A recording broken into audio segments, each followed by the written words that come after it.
America ও ইসরায়েলকে এবার বুড়ো আঙ্গুল দেখিয়েছে ইরান। তেহরান নিশ্চিত করেছে তারা সফলভাবে তাদের প্রথম ক্ষেপণাস্ত্রের পরীক্ষা সম্পন্ন করেছে, যেটিতে 2 টন ওজনের ওয়ারহেড সংযুক্ত রয়েছে। তাতে ঘাম ছোটার মতো অবস্থা যুক্তরাষ্ট্রের মার্কিন সিনেটর টম কটনের। এদিকে ইরান জানিয়ে দিয়েছে তাদের উপর কোনো প্রকারের হামলা হলে অক্ষত থাকবে না মধ্যপ্রাচ্যে অবস্থিত আমেরিকার কোনো ঘাঁটি। এমন অবস্থায় উদ্বেগ বাড়ছে আন্তর্জাতিক অঙ্গনে। তবে কি আমেরিকা জড়াতে যাচ্ছে পরবর্তী যুদ্ধে? সম্প্রতি বুশেহেরে নতুন 2টি পারমাণবিক রিঅ্যাক্টরের নির্মাণের কথা জানিয়েছে ইরান। দেশটির গণমাধ্যমে প্রকাশিত ফুটেজে দেখা গেছে বুশেহেরে পারমাণবিক বিদ্যুৎ কেন্দ্রের 2য় ও 3য় রিঅ্যাক্টরের নির্মাণ কাজ দ্রুত এগুচ্ছে। পরিকল্পনা অনুযায়ী 2য় রিঅ্যাক্টর 2026 সালে এবং 3য়টি 2027 সালে সম্পন্ন হবে। 2014 সালে রাশিয়া ও ইরান 2টি নতুন টানরকি রিঅ্যাক্টর নির্মাণের চুক্তি করে। এই প্রকল্প ইরানের পারমাণবিক সক্ষমতা ও জ্বালানি খাতে আত্মনির্ভরতা বাড়াতে সাহায্য করবে।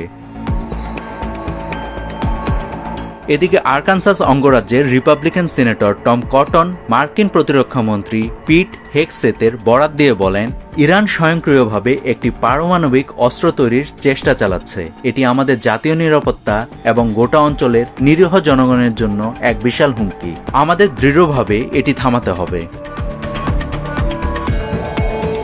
অন্যদিকে ইরানের প্রতিরক্ষা মন্ত্রী আজিজ নাসিরজাদে জানিয়েছেন, ইরান সফলভাবে তাদের প্রথম ক্ষেপণাস্ত্রের পরীক্ষা সম্পন্ন করেছে, যেটিতে 2 টন ওজনের ওয়ারহেড সংযুক্ত রয়েছে। তিনি আরও সতর্ক করে দিয়ে বলেন, যদি ইরানের উপর যুদ্ধ চাপিয়ে দেওয়া হয় তবে ইরান মধ্যপ্রাচ্যে অবস্থিত সমস্ত মার্কিন সামরিক ঘাঁটিতে আঘাত হানার জন্য প্রস্তুত রয়েছে।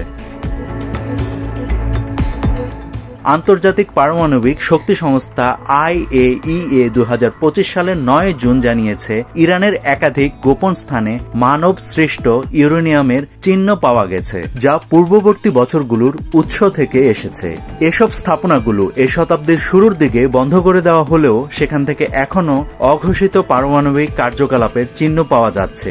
IAEA এর মহাপরিচালক রাফায়েল গ্রোসি বলেন, ইরান পারমাণবিক বোমা তৈরির খুব কাছাকাছি পৌঁছে গেছে।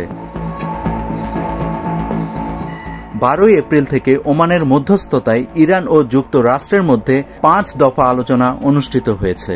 সবশেষটি অনুষ্ঠিত হয়েছে 23 মে।